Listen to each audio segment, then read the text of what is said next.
Nuevo bloque de Redacción Abierta. Estamos analizando la realidad nacional, local, internacional con el diario del lunes. La vamos a saludar, ya está en nuestros estudios. María Costa, investigadora del Consejo Profesional de Ciencias Económicas. ¿Cómo va? Buenas noches. Buenas noches, muy bien. Gracias por la invitación. Muchas gracias por estar acá. Primera, como para abrir el panorama, recién hablábamos de lo que tiene que ver con el panorama nacional, político y demás, pero ¿qué análisis haces después de, bueno, el cierre del acuerdo con el fondo, las novedades económicas que hay de último momento, digo, la tranquilización del dólar? ¿Cómo ves, cómo estás analizando el panorama nacional? Bueno, yo creo que en la economía argentina, si pensamos en un mediano plazo, que en Argentina es 2023, 2024, hay muy buenas perspectivas.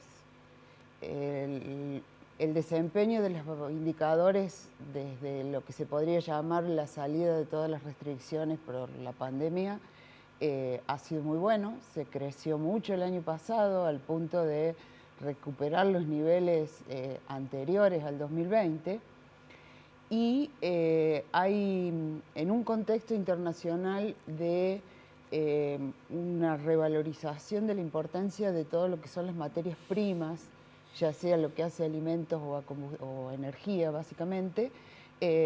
Argentina se encuentra bien posicionada para el mediano plazo.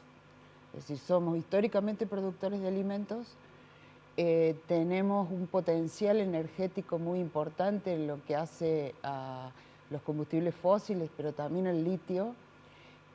Hay proyectos de inversiones importantes. El problema es el corto plazo. En el corto plazo, este crecimiento no se traduce en una distribución adecuada. Y eso se ve, hay un dato muy importante que es que el desempleo bajó a niveles de antes del 2016, un 7%. Pero la pobreza no está, o sea, no se recuperó a ese nivel. ¿Eso qué implica? Que el empleo no alcanza para superar, o sea, la remuneración al empleo no es suficiente para superar ese nivel de ese número de pobreza. Y eso hace que tengamos personas en relación de dependencia, formales, que son pobres. La consecuencia de esto es que ese potencial de crecimiento se va a traducir en buenos valores en los indicadores externos. Probablemente suban las reservas, aumentan exportaciones, pero a nivel interno nos vamos a ir acercando a economías más como la de Brasil, la de Chile, ¿Y qué la de habría que Perú. hacer para, en todo caso, un crecimiento más armónico? No solamente en los números macro, sino también en la vida, en los ingresos. Y es prioritario que se recupere el salario real.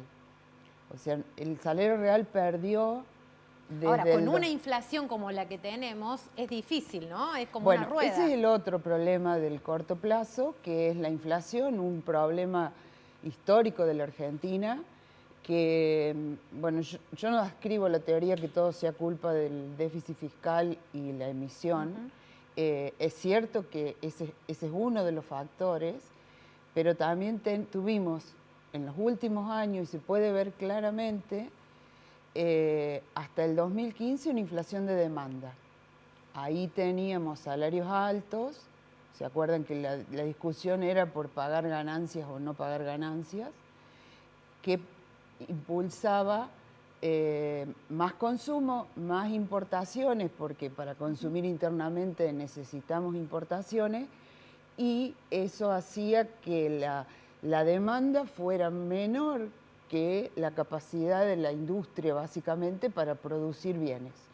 Eso movía a alzas de precios. En el periodo siguiente, en el gobierno de Cambiemos, se produjo una inflación de oferta. Es cierto que bajó la emisión, es cierto que el déficit fiscal bajó, pero hubo un aumento impresionante de tarifas y del tipo de cambio. Y eso va directamente a los costos de las empresas. Las empresas trasladan esos mayores costos a los precios. Entonces ahí tenemos una inflación de oferta. Lo que yo veo como factor determinante en esta última disparada que tuvimos desde mediados del año pasado y ahora que Y que se incluso está la semana que viene agudizando, va a tener números bastante complicados, ¿no? es más una inflación por expectativas. Claro. O sea, se produce una situación externa al país, producto de la guerra, de que los países en guerra son básicamente productores de materia prima y de energía, eso dispara los precios.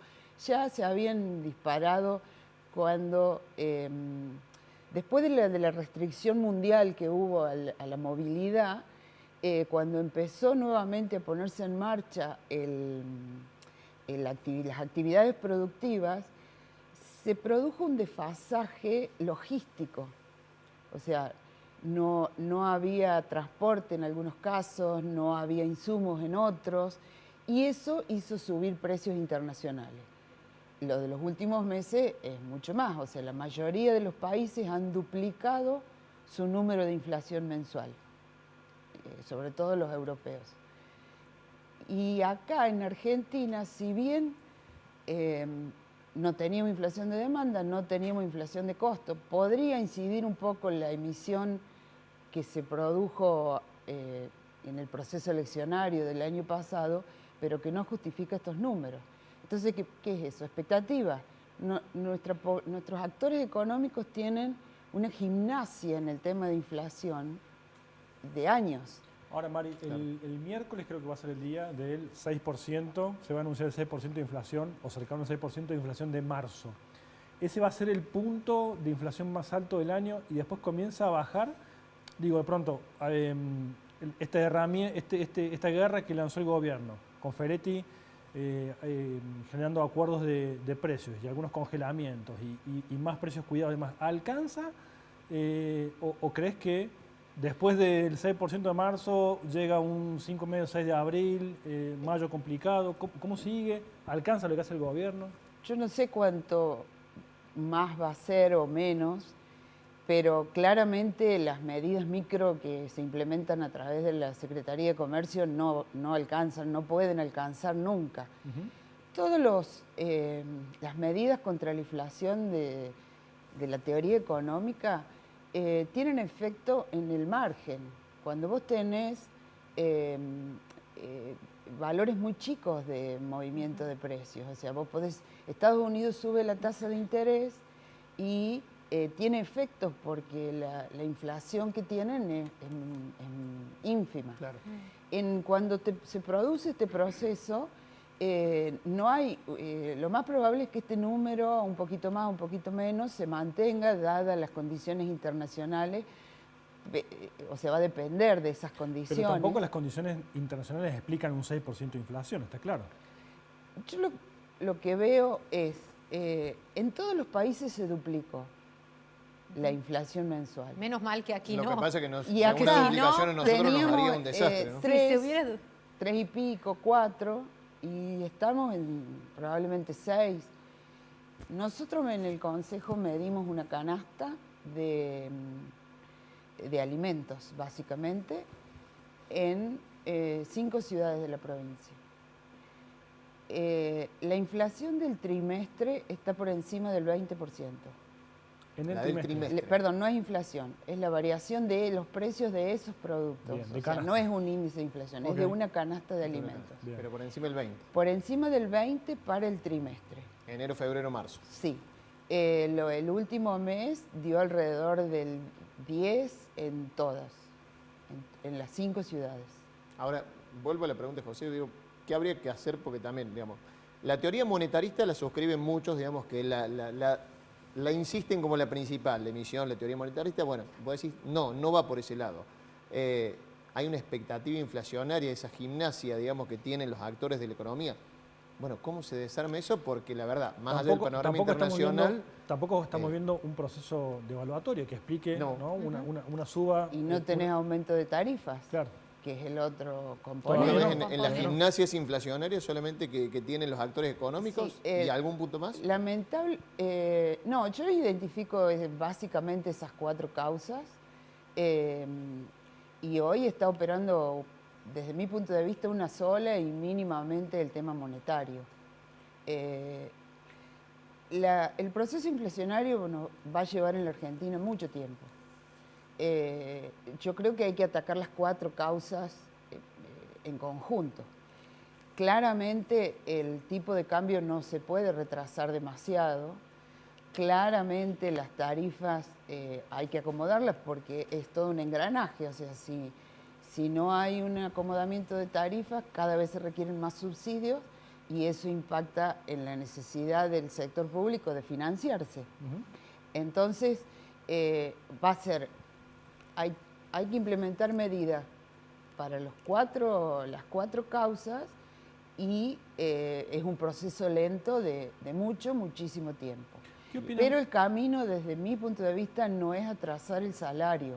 O sea, el salario es cierto, es un costo más, pero hoy a las empresas hoy enfrentan los salarios más bajos desde hace muchísimo tiempo. Y han tenido, hay algunos rubros que aún no se han recuperado o están en el proceso, como por ejemplo turismo, hotelería y demás. Pero la industria ha crecido muchísimo, la construcción también, es decir que yo creo que no hay excusa para no aumentar salarios. En ese marco tenés un acuerdo con el Fondo Monetario Internacional firmado por el país, ¿no? Sí, pero... De esos puntos que hablabas, ¿no? Claro, pero ese acuerdo está confeccionado en base a un mundo que no es el que tenemos hoy. Bien, bien. Entonces, claramente se van a tener que reformular esos puntos. Mari, estos proyectos que estamos escuchando en las últimas semanas, ir hacia una dolarización de la economía, dejar un poco el peso de lado porque la verdad que hoy se hace complicado.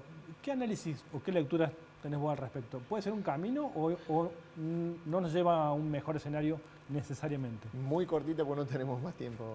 Mira, independientemente de la opinión que yo pueda tener de la dolarización, que ya te lo voy a decir, no hay dólares para dolarizar. Okay. Es imposible. Y claramente no es la solución, porque si vos te acoplás a una moneda de otro país, tenés que hacerlo con una economía que tenga productividad similar. Si no, te pasa como le pasó a Grecia, Portugal, en menor medida España o Italia con el euro. Los PICs, seríamos un PIC, digamos. Claro, no pueden, esos países no tienen la misma productividad que Alemania, que es el motor del euro. Y a nosotros nos pasaría lo mismo. Mari, muchísimas gracias por estar aquí. No, gracias a ustedes. María Costa, investigadora del Consejo Profesional de Ciencias Económicas. Nos vamos a una nueva pausa en Redacción Abierta con el Diario del Lunes.